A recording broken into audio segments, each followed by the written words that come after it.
The following is a presentation of RMG Sports, award-winning championship television.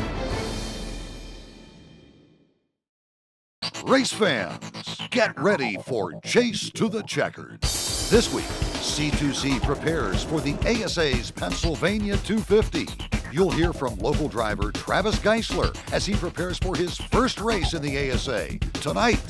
Plus, our coverage of Dink Watch 2003 continues with a conversation with the man himself. So get lined up because Chase to the Checkered starts now. Hi, my name is Nico Comsa from Acme, PA. Race fans, start your engines.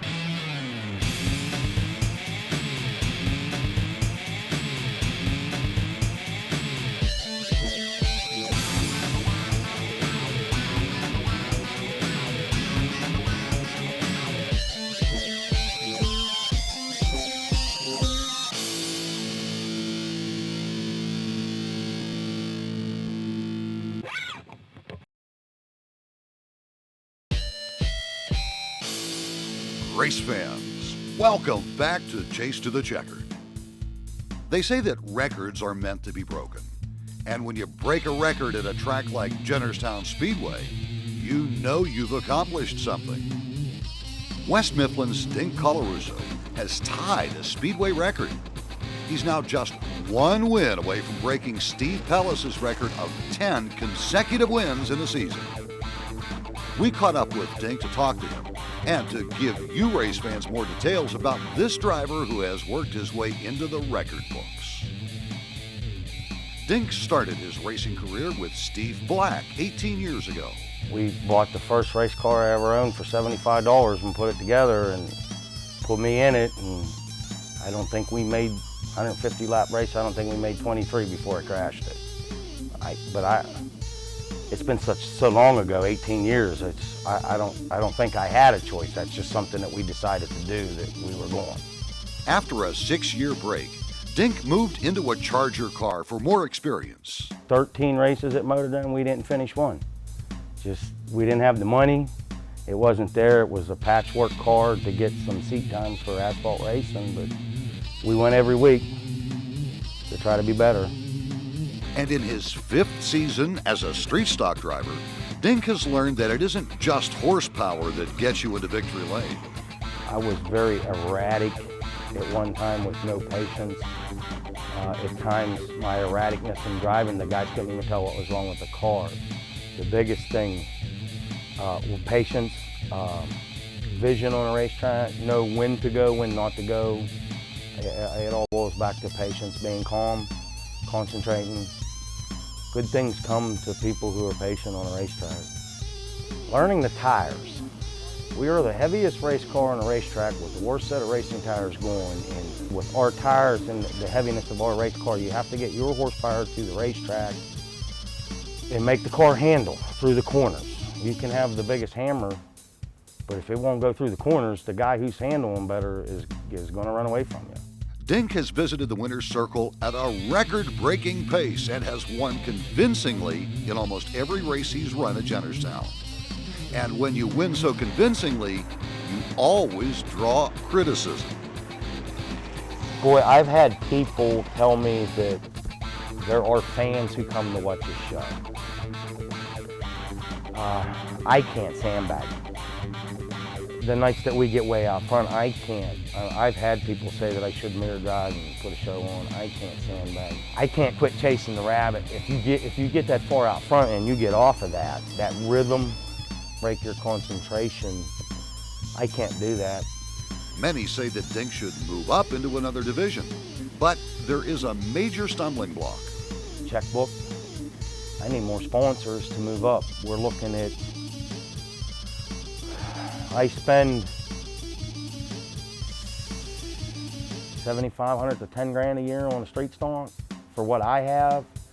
I'm gonna spend in a pro truck 20, 15, 20. You're looking at $5,000 or $8,000 more. That's sponsorship money. The second reason, the big C.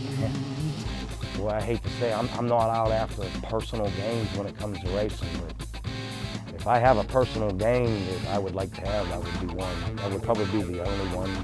I mean, racing's a team sport, but that trophy I'm looking for is a personal item, I think, at this point. Many drivers are superstitious, but Dink, well, he kind of takes it to another level. Me, I'm bad. I have, we raced 2 racetracks.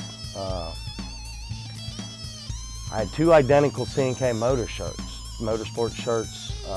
One was tagged on the inside with a Sharpie, a J for Jennerstown, one was tagged for an M for Motordrome. The same clothes, same shoes. I wear the same medallions around my neck. I have an angel on my fire suit. I have a lucky penny. I won't race without them. I have won the opening night the last 3 years, whether it's been Motordrome or Jennerstown, on the opening night, and I have not, if the line could be 14 mile long at that window at the pit gate, and the other window nobody's there, because we won, I paid at that window going in, we won the opener, that's where Superstitious or not, the fact remains that Dink Colarusso is in Jennerstown Speedway's record book and is poised to rewrite it. But the records are not the prize Dink has his eye on. To be honored with Steve Pellis and Jeff Dunmeyer and Glenn Galt, I mean, these guys are, I know the names from being in motorsports. I mean, that would be an honor. I won a championship. I hate to put that record as second best. That was not my focus this year. To win 15 races, tie that record, and lose a championship, I'm gonna go home empty-handed. And now, the most important question. Where did he get the name Dink? It's been dinked all my life. I have no clue why. I can't answer that. I've never really questioned it due to the fact that I don't like my first name so much, so I'll take the alternative. Well, I guess that's something for another time. We wish Dink Colarusso the best of luck in his history-making season at Jennerstown. Be sure to get to Jennerstown Speedway next weekend to cheer Dink on. Don't worry, C2C will be there with our continuing coverage of Dink Watch 2003. Coming up on Chase to the Checkered, the C2C crew caught up with Pittsburgh driver Travis Geisler and spoke with him about his racing career. He's making his first start in an ASA race tonight in the Pennsylvania 250. But first, let's see if you can fill in the gap. Brought to you by GapGuard.com. When was the first ASA race at Jennerstown Speedway? Was it 1987, 1990, 1993, or 2001? We'll have the answer later on Chase to the Checkered. We'll be right back after this.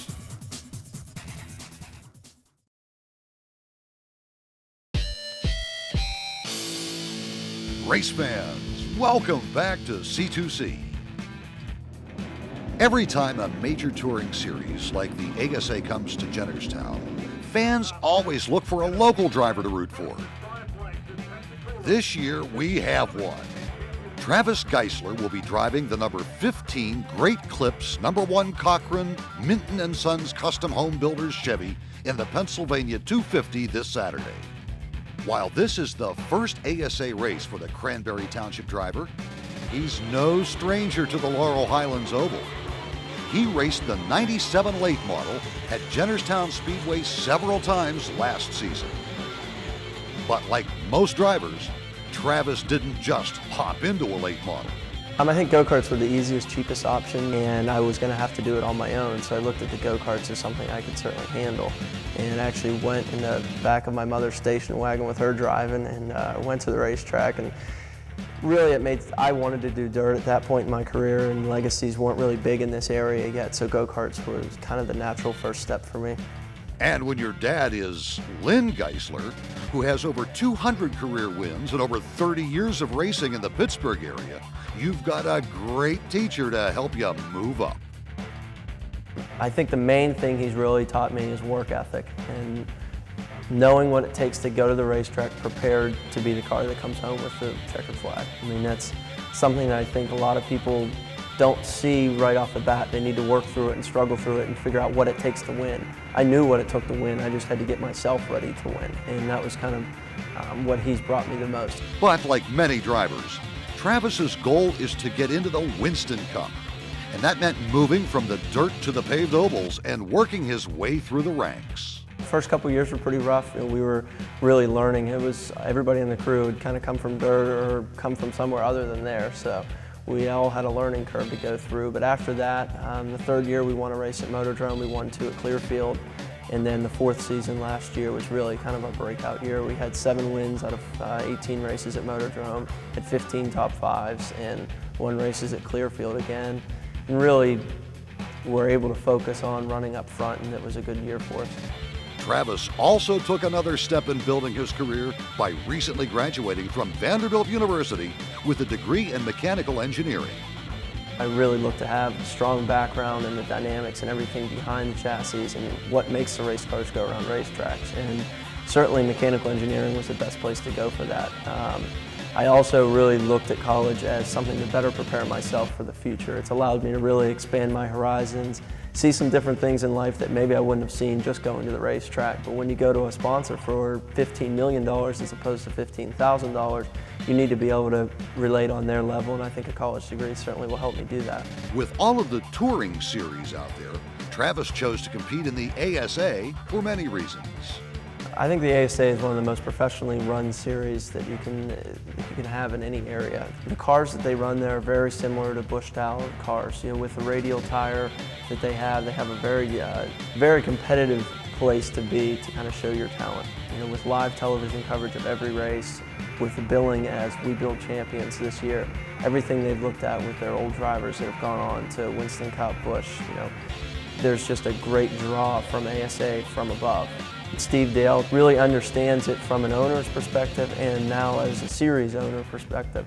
And I think that'll really help propel the sport in the future. He really has a vision of where he wants to go with this series. Travis also has the benefit of having the current ASA points leader, Kevin Sawinski, as his teammate for the Pennsylvania 250 tonight.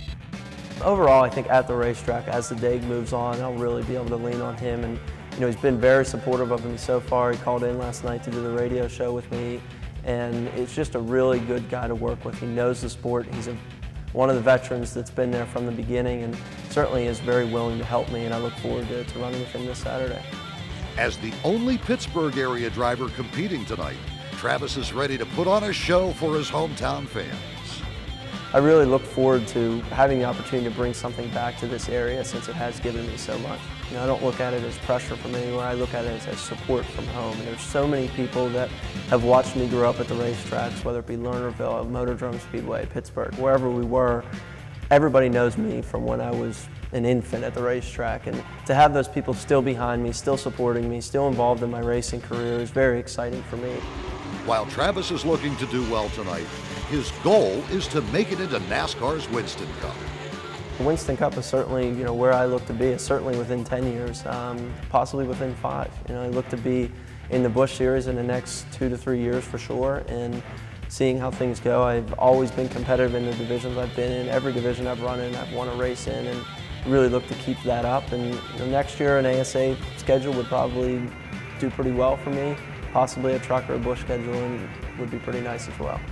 So what can we expect out of this 22-year-old motorsports prodigy in tonight's Pennsylvania 250? I think pretty much the way I've always done things. I'm not a very flashy driver. I've never been somebody to kind of, you know, come from the back in 2 laps kind of a person, but I also have been pretty consistent in the past. You know, last year we had 15 top 5s in 18 races, and that's really what I tend to do. You know, I mean, qualifying, we'll have to see how it goes. I've you know, had a lot of poles at Motordrome and Clearfield and places like that, but certainly the ASA series is pretty competitive, and I look to be somewhere near the top 10. I mean, that's really what we're shooting for as a team and personally. So hopefully we'll be in one piece and at the front at the end of the race on Saturday night. We wish Travis Geisler the best of luck in tonight's Pennsylvania 250. Be sure to cheer on the number 15, Great Clips, number 1 Cochran, Minton & Sons Custom Home Builders Chevy tonight at Jennerstown. While we hope to see Travis in victory lane in tonight's ASA race, GapGuard.com wants to know if you know when the first ASA race was held at the Laurel Highlands Oval. Was it 1987, 1990, 1993, or 2001? We'll have the answer, and we'll get up to speed with the ASA and have you ready for tonight's Pennsylvania 250 when we come back to Chase to the Checkered right after this.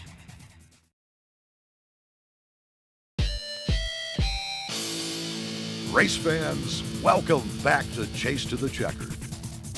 Now let's see if you could fill in the gap. Presented by GapGuard.com. If you own a pickup truck, you need to visit GapGuard.com. When was the first time the ASA visited Jennerstown Speedway? Was it 1987, 1990, 1993, or 2001? What did you guess? The ASA ran its first race at Jennerstown Speedway in 1990. It was a 400-lap feature event, won by ASA all-time wins leader Bob Seneker. As we count down the hours to the ASA's presentation of the Pennsylvania 250 at Jennerstown, let's take a look at the ASA and last year's 300-lap feature at Jennerstown Speedway. The American Speed Association has been racing since 1968 and currently holds 17 events stretching along the East Coast, Mid-Atlantic, and Midwest regions of the United States. With its high level of competition, technology, and driver development, the ASA has been the springboard for the careers of many Winston Cup drivers that include Darrell Waltrip, Mark Martin, Matt Kenseth, and many others. In 2002, Joey Clanton drove in the Pennsylvania 300 at Jennerstown. This year, he's driving in the Busch Series, along with Kyle Busch, the little brother of Winston Cup driver Kurt Busch, and David Stremme, who finished second in 2002 at Jennerstown. Last year, it was a picture-perfect day for racing the Pennsylvania 300 at the Laurel Highlands Oval. Before the race, the ASA's drivers met fans on the front stretch for conversation, autographs, and photos. When the race started, number 83 Joey Clanton held the front spot for most of the 300-lap feature. Clanton would have to survive a number of mid-race incidents, like this one involving number 07 Kyle Busch, number 86 Jason Boyd, and number 4 Chris Cole. Joey Clanton had to work his way back up to the front. Here on lap 186, he makes contact with race leader David Hull, spinning the number 0 around and giving Clanton the lead.